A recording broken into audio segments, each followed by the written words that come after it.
Huwag kayo basta-basta bumibili ng beauty milk. Please lang ha, please lang. Kasi guys, hindi sila pare-pareho ng effect. Kaya kung balak mong bumili at hindi mo pa alam kung ano ang bibilhin mo, keep on watching. Uunahin na natin ang pinaka-trending sa lahat. Walang iba kundi ang Beauty Milk Melon. Aside sa napakasarap, as in milky melon yung lasa niya, eto po, opo, ay nakakaganda ng skin.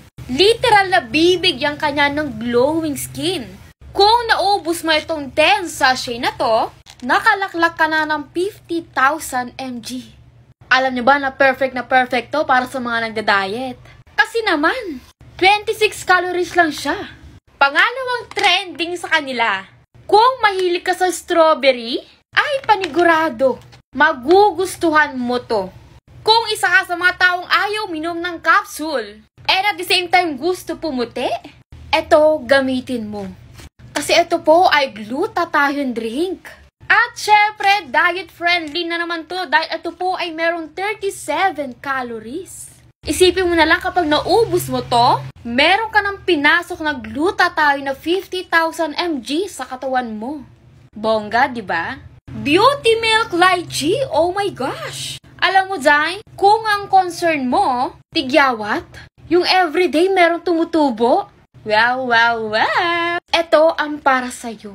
Ito po ay anti-aging. O, sa mga mamis dyan. And at the same time, katulad ng sinabi ko sa inyo, ito po ay anti-pimple. Nakaka-moisturize ng skin, nakaka-brighten ng skin tone, at nakakapag-reduce ng appearance ng wrinkles and fine lines.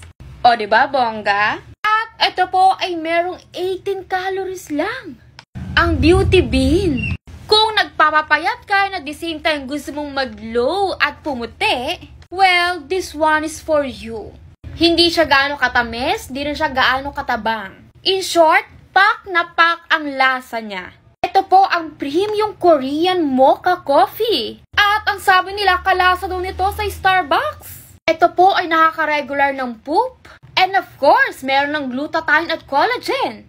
Nakakaganda ng kutis, anti-aging, nakakatibay ng buhok at kuko, nakakapag-lighten ng skin. At ngayong alam mo na ang pagkakaiba nila, it's time for you to check out.